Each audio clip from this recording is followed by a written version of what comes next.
What's going on, fine people? This is Dale, that rock guy. Welcome to another episode. We're out here in the crazy mountains of Colorado. You kind of still see we still got some snow up in the peaks, so it's starting to warm up. It's going to be like a 65-degree day in town, and it was a great day to kind of go take a hike. So we're out here with our next guest, the Ryko. So we just kind of took a little trip out here. This has been a spot we've kind of come to over the years. It's basically right off the highway, pretty easy hiking, and we find a lot of selenite and aragonite here. So it's kind of fun just to kind of get away, not that far of a trip from home, and just kind of, get away from the hustle and bustle of the city and kind of just enjoy a little bit. But our guest, Ryko, we're going to kind of talk about, because this trip's kind of fun. I've been thinking about maybe the next spot to kind of go rock hounding, and I thought selenite was pretty fitting, and you're going to kind of find out why selenite was kind of fitting in the plan for this trip. So Ryko, what was it, maybe a couple years ago, we had a job up in the airport, and we were just kind of dealing with some fiber, trying to fix some fiber from some lovely I think it was an electric company that screwed up the fiber work. And we'll just I'll kind of let you have some words and kind of what you thought about that project and maybe some of the findings that we found out there, which was kind of a lucky surprise. Yeah, so we were out there trying to make a fiber ring work at the maintenance part of the airport where they work on planes and things like that. And while we were trying to troubleshoot this fiber span, we ended up getting sidetracked by a couple little glowing little precious rocks that were kind of in the ditch around the area, and turned into probably one of the better days of work that I've had in an awful long time. Yeah, it was kind of crazy because we just kept finding little pieces, and I think I had told you, I was like, oh, I kind of found petrified wood in that location, but like we just went for a hike and we were just like, what are we gonna find? And then I think you found like the first piece, and it happened to be like the piece of the day from what I remember. What kind of went through your head when you found that big piece? At first, something just kind of like sparkled or just caught my eye, and I guess first reaction I thought was maybe just plastic bottle or a piece of trash. Right, yeah. And then I kind of was kind of like shocked when I got zeroed in and focused in on it and picked it up, and act like I just found like winning lottery numbers. Right. And after that, I think I could say you caught the fever. Yeah. Where, I was in the zone. It's like that you were. I kind of remember like it was yesterday. It's like, people can talk about it all the time, and you watch some of the old Western movies where they're talking about the gold rush, the gold fever, and that's really what it was. And it's fun to have other people go through that too. It's really cool. It's kind of rewarding because it's like, I guess I always relate it to like a kid in a candy store for the first time and how excited they get. It's kind of the same feeling. We're just a bunch of kids almost at that point, like, ooh, look at this, ooh, look at that. And then I remember out there, it was all kinds of pieces. So we were picking up little pieces all the time. And I remember we had our work vans, so we didn't really bring like buckets. We weren't expected to find anything. So like we were grabbing, we were like dumping tools out. We're like, screw these tools. We need to get boxes for our rocks, man. Cause like that was like the important part of the day. Like we got to make sure we protect these babies on the way home. So yeah, that was fun. So, but that's kind of like, the emotions and I guess the freedom. And I guess that really made the day. Like you said, it was one of your best days of work just because, you kind of got that, all those distractions kind of went away for that, 30 minutes I think that we were hiking out for. So that was kind of neat. No, definitely. I felt like a big kid treasure hunt. Yeah, absolutely. Like an adult treasure hunt is like the best way I can describe it. Right. I just didn't want it to end, to be honest with you. Yeah. I just kind of wanted it to, I don't know. It was just such a fun, exciting experience that you just didn't want the day to end. At least I didn't. Right, yeah, it was a good time. And then it was kind of funny reporting back to her boss. They're like, what happened? And I'm like, well, job didn't turn out too well, but we had a great day. We don't really want to talk about that with the boss, but we had a great day. No. But maybe, what's some other trips you had been on? Maybe with the family to go rock hounding? When after an accident, I got healthy enough to travel and kind of get back to normal again. One of the places we went to was in North Carolina, like Cashiers, I think is how you say it.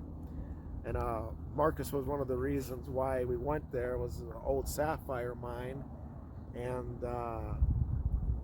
between my wife, my son, and my army buddy Dave, we got there right when the sapphire mine opened. And at first we're like, dang, this is kind of a lot of work, and it was a lot of work. Yeah. Once we started finding sapphires, the day went by so quickly. Oh yeah, I bet. And then again, it's like almost starting to get to the end of the day, getting dark, and it's like, okay, we got time for one more bucket. And then it's like, okay, wait a second, we got time for just one more bucket. And it's to the point where you're starting to get the looks from the people that are running the place, and your wife are like, when are we going? Yeah, sun's starting to go down. We need to think about dinner. And it's like, it's kind of funny. I used to forget about that all the time. That's why I always had a big breakfast, because like by the time dinner would come around, if I was finding good stuff, I didn't want to stop. And you kind of forgot about all that other stuff. I was gonna say, you forget about like being hungry, being thirsty, Yup. being hot, because it was extremely hot the day that we went. Oh yeah, I bet. And no, you start all the things that were bothering you kind of just, I guess, disappear, and you're just in that happy zone. Oh yeah. Just do your thing. And that's really cool. It's a fun experience.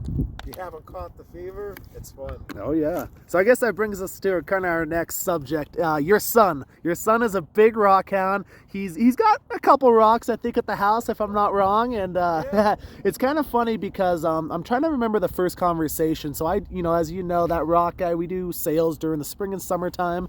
We do live streams, we do all that kind of stuff. Pretty much everything rock related we do. And we've been doing these episodes for a good, I think, 2 months now.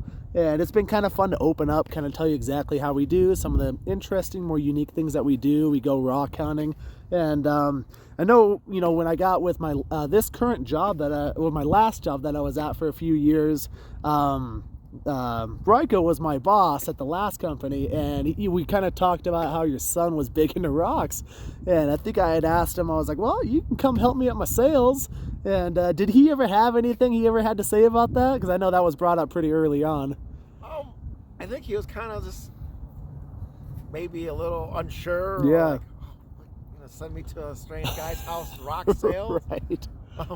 But I think once he met you and saw like the common bond that you had, I don't think he couldn't wait for the next sale, and when he could kind of come out and see all the new stuff that you get. Yeah.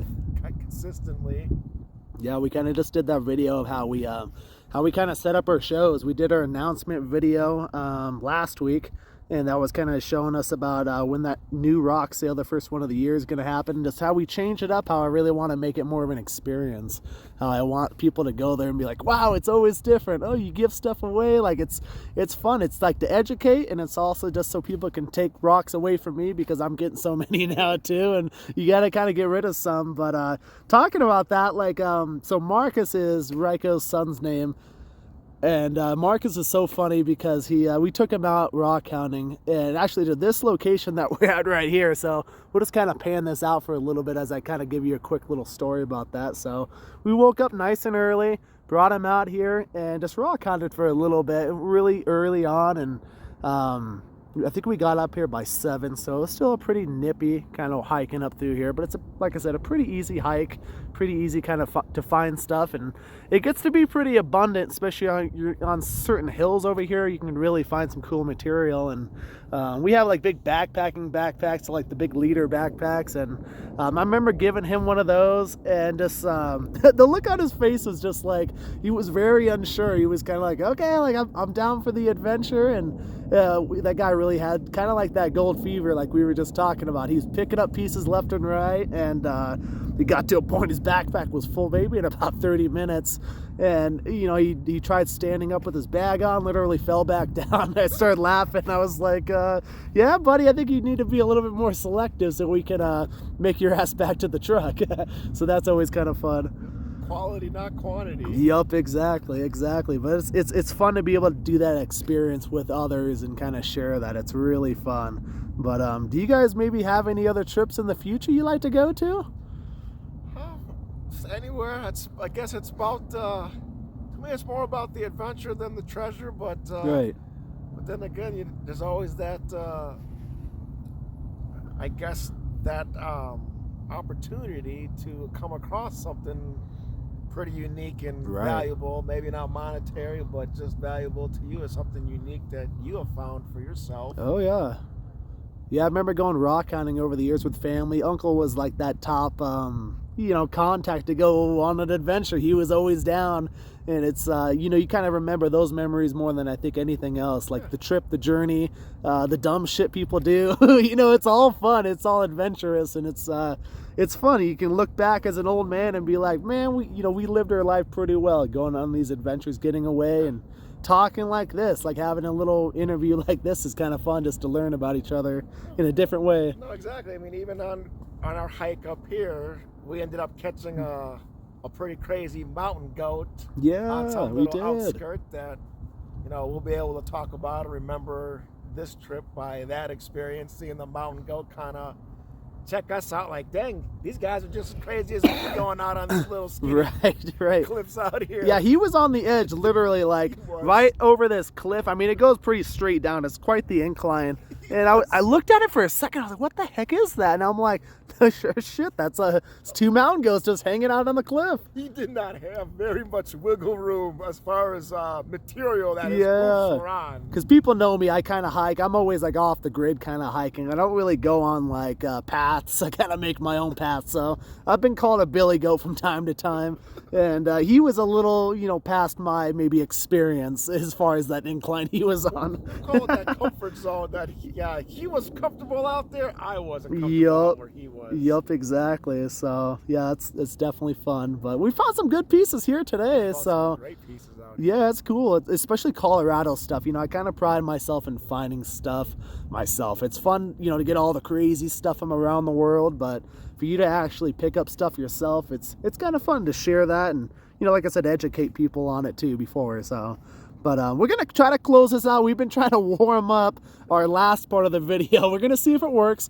So we have a certain metal. It's kind of like an in-between metal. They call it a byproduct metal. It's called gallium. So gallium's a really unique metal that will actually melt in your hand. So about, human body temperature, when it's kind of about that 90 degrees to 100 degrees, that's where it actually melts. It'll melt in your hand. So we have it in a little like vial, and we've been kind of trying to have it move. So let's see if we can grab this over here to Ryko and see if it'll come out of that package, just so we can kind of end on a boom.